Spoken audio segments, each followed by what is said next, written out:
ಈ ವಿಶೇಷ ವಿಶ್ಲೇಷಣೆಗೆ ಸ್ವಾಗತ. ಇವತ್ತು ನಾವು ಭಾರತದ ಕರಾವಳಿಯಿಂದ ಕೊಂಚ ದೂರದಲ್ಲಿರುವ ಅತ್ಯಂತ ನಿಗೂಢವಾದ ಜಾಗವೊಂದರ ಬಗ್ಗೆ ಮಾತಾಡಲಿದ್ದೇವೆ. ಇದು ಎಂಥ ಜಾಗ ಅಂದ್ರೆ ಇಲ್ಲಿ ನಮ್ಮ ಸಾಮಾನ್ಯ ಇತಿಹಾಸದ ಲೆಕ್ಕಾಚಾರಗಳೆಲ್ಲ ಸಂಪೂರ್ಣವಾಗಿ ತಲೆ ಕೆಳಗಾಗ್ಬಿಡ್ತವೆ. ಹೌದು, ಇತಿಹಾಸದ ಗಣಿತವೇ ಕೆಲಸ ಮಾಡುವಂತೂ ನಿಲ್ಲಿಸುವ ಜಾಗ ಅಂತಾನೆ ಇದನ್ನ ಕರೆಯಬಹುದು.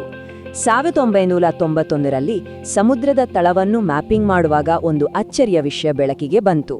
ಕರಾವಳಿಯಿಂದ ಬಹುದೂರದಲ್ಲಿ ಒಂದು ಪ್ರಾಚೀನ ನದಿಯ ಹರಿವಿನ ಕುರುಹುಗಳು, ಕರಾರುವಕ್ಕಾದ ಕೋನದಲ್ಲಿ ಕತ್ತರಿಸಿದ ಕಲ್ಲುಗಳು ಮತ್ತೆ ವಿಚಿತ್ರವಾದ ರಚನೆಗಳು ಪತ್ತೆಯಾದವು. ಇಲ್ಲಿ ನಾವು ಗಮನಿಸಬೇಕಾದ ಅತ್ಯಂತ ಪ್ರಮುಖವಾದ ಅಂಶ ಅಂದ್ರೆ 23 ಮೀಟರ್ ಆಳ. ಅಷ್ಟೊಂದು ಆಳದಲ್ಲಿ ಮುಳುಗುಗಾರರಿಗೆ 40 ಮೀಟರ್ ಉದ್ದದ ಇಂಗ್ಲಿಷ್ನ ಯು ಆಕಾರದ ಬೃಹತ್ ಕಲ್ಲಿನ ರಚನೆಯೊಂದು ಸಿಕ್ಕಿತು. ಇದು ಸುಮ್ಮನೆ ಸಿಕ್ಕ ಸಾಮಾನ್ಯ ಕಲ್ಲಲ್ಲ. ಇದು ಈ ಕರಾವಳಿ ಪ್ರದೇಶದ ಇತಿಹಾಸದ ಬಗ್ಗೆ ನಮಗಿದ್ದ ನಂಬಿಕೆಗಳನ್ನೇ ನುಚ್ಚುನೂರು ಮಾಡಿತು. ಸರಿ, ಈಗ ಈ ಒಗಟಿನ ಮೊದಲನೇ ಭಾಗವನ್ನು ಬಿಡಿಸಲು ಪ್ರಯತ್ನಿಸೋಣ. ನಮ್ಮ ಸಾಂಸ್ಕೃತಿಕ ಗಡಿಯಾರ ಅಂದ್ರೆ ಪ್ರಾಚೀನ ತಮಿಳು ಸಾಹಿತ್ಯಗಳ ಕಡೆ ಸ್ವಲ್ಪ ಗಮನಹರಿಸೋಣ.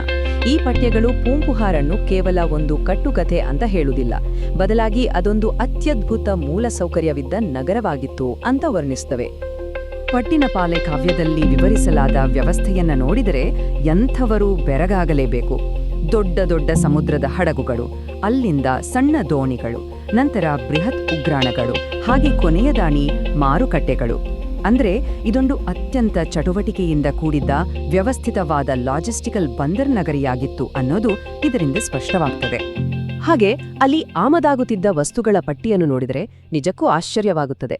ಕುದುರೆಗಳು, ಚಿನ್ನ, ರತ್ನಗಳು ಮತ್ತು ಕಪ್ಪು ಬಂಗಾರ ಅಂತಲೇ ಕರೆಸಿಕೊಳ್ಳುವ ಕಾಳುಮೆಣಸು, ಇವೆಲ್ಲವನ್ನು ವಿದೇಶಿ ವ್ಯಾಪಾರಿಗಳು ನಿರ್ವಹಿಸುತ್ತಿದ್ರು.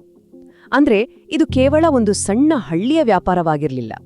ಸರ್ಕಾರವೇ ನಿರಂತರವಾಗಿ ನಡೆಸುತ್ತಿದ್ದ, ಬಹುಭಾಷೆಗಳು ಬಳಕೆಯಲ್ಲಿದ್ದ ಬೃಹತ್ ಅಂತಾರಾಷ್ಟ್ರೀಯ ವ್ಯಾಪಾರವಾಗಿತ್ತು. ಇನ್ನು ಶಿಲಪ್ಪಧಿಕಾರಂ ಕಾವ್ಯದಲ್ಲಿ ಈ ನಗರದ ನಕ್ಷೆಯನ್ನು ಎಷ್ಟು ಅದ್ಭುತವಾಗಿ ಚಿತ್ರಿಸಲಾಗಿದೆ ಅಂದ್ರೆ, ಕಾವೇರಿ ನದಿ ಸಮುದ್ರವನ್ನು ಸೇರುವ ನಿಖರವಾದ ಜಾಗದಲ್ಲಿ ಈ ನಗರ ಇತ್ತು. ಮುಂಭಾಗದಲ್ಲಿ ಸಮುದ್ರಕ್ಕೆ ಮುಖ ಮಾಡಿರುವ ಬಂದರು ಮತ್ತು ಅದರ ಹಿಂಭಾಗದಲ್ಲಿ ಇಡೀ ಆಡಳಿತ ವ್ಯವಸ್ಥೆ.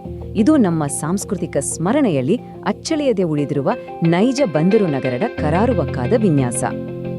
ಆದರೆ ಇಂಥ ಅದ್ಭುತ ನಗರಕ್ಕೆ ಏನಾಯಿತು? ಇಲ್ಲಿ ಕಡಲ್ಕೋಲ್ ಎಂಬ ಪದದ ಅರ್ಥವನ್ನು ನಾವು ಅರ್ಥ ಮಾಡಿಕೊಳ್ಳಬೇಕು. ಕಡಲ್ಕೋಲ್ ಅಂದರೆ ನಿಧಾನವಾಗಿ ಆದ ಮಣ್ಣಿನ ಸವೆತ ಅಥವಾ ಪ್ರವಾಹ ಅಲ್ಲ, ಬದಲಾಗಿ ಸಮುದ್ರದ ಹಠಾತ್ ಆಕ್ರಮಣ. 28 ದಿನಗಳ ಕಾಲ ನಡೆಯುತ್ತಿದ್ದ ಇಂದ್ರ ಉತ್ಸವವು ನಗರವನ್ನು ಕಾಪಾಡುತ್ತಿತ್ತು. ಆದರೆ ಅದನ್ನು ನಿಲ್ಲಿಸಿದಾಗ ಇಡೀ ನಗರವೇ ಏಕಾಏಕಿ ಸಮುದ್ರದಲ್ಲಿ ಮುಳುಗಿಹೋಯಿತು ಅಂತ ಪಠ್ಯಗಳು ಹೇಳ್ತವೆ.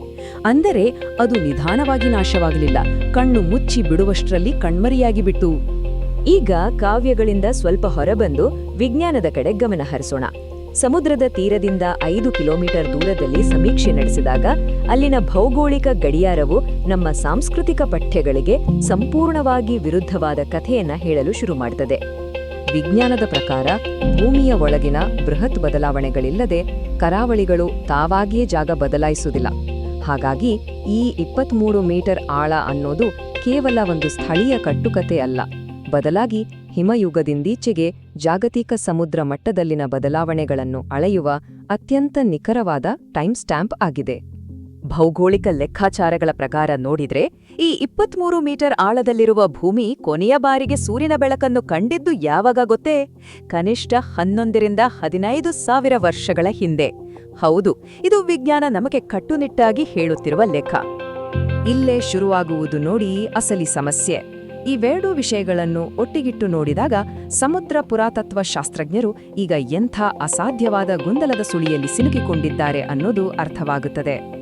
ಈಗಿನ ಪರಿಸ್ಥಿತಿ ಹೇಗಿದೆ ಅಂದ್ರೆ, ಮುಳುಗುಗಾರರಿಗೆ 15,000 ವರ್ಷಗಳಷ್ಟು ಹಳೆಯದಾದ ಸಮುದ್ರ ತಳಬಲ್ಲಿ ಕೇವಲ 2,000 ವರ್ಷಗಳಷ್ಟು ಹಳೆಯದಾದ ಸಂಗಮಕಾಲದ ಮಡಿಕೆಗಳು ಸಿಕ್ಕಿವೆ.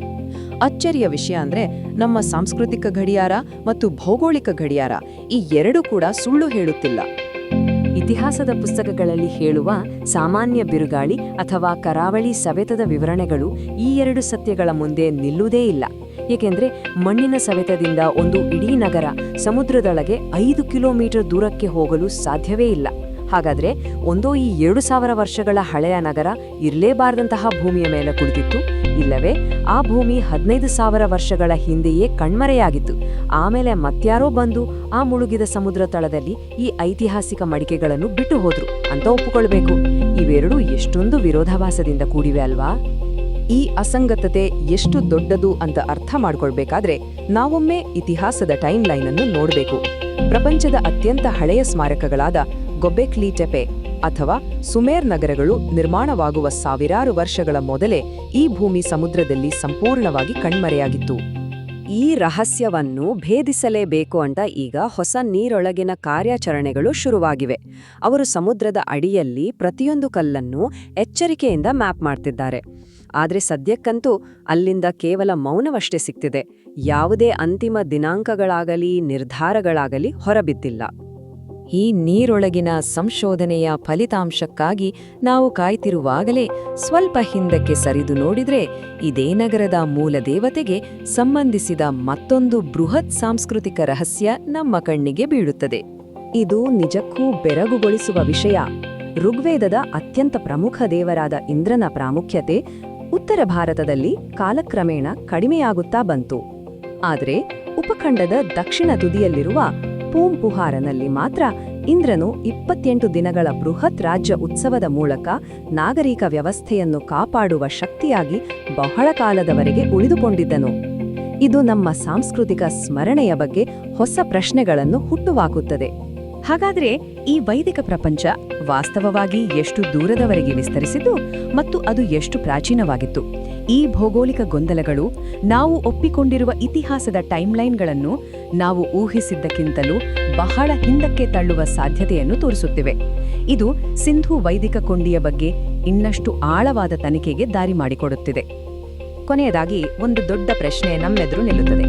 ಈ ಎಲ್ಲಾ ಸಾಕ್ಷ್ಯಾಧಾರಗಳನ್ನು ಇಟ್ಕೊಂಡು ನಾವು ಕೇವಲ ಸಿಂಧೂ ವೈದಿಕ ಎಳೆಯನ್ನು ಮಾತ್ರ ಬಿಡಿಸುತ್ತಾ ಹೋಗಬೇಕೆ, ಅಥವಾ ಸ್ವಲ್ಪ ವಿಶಾಲವಾಗಿ ಆಲೋಚಿಸಿ ಭಾರತ ಮತ್ತು ಸುಮೇರ್ ನಾಗರಿಕತೆಗಳ ನಡುವೆ ಇದುವರೆಗೂ ಪರೀಕ್ಷಿಸಲ್ಪಡದ ಅತಿ ಹಳೆಯ ಹಂಚಿಕೊಂಡ ಇತಿಹಾಸವೇನಾದ್ರೂ ಇದೆಯಾ ಅಂತ ಹುಡುಕಬೇಕೆ? ಈ ಪ್ರಶ್ನೆಗಳು ಖಂಡಿತವಾಗಿಯೂ ಒಂದು ಸಂಪೂರ್ಣವಾದ ತನಿಖೆಯನ್ನು ಬೇಡುತ್ತವೆ. ಇದೇ ನಮ್ಮ ಕುತೂಹಲವನ್ನು ಮತ್ತಷ್ಟು ಹೆಚ್ಚಿಸುವುದು ಅಲ್ವೇ?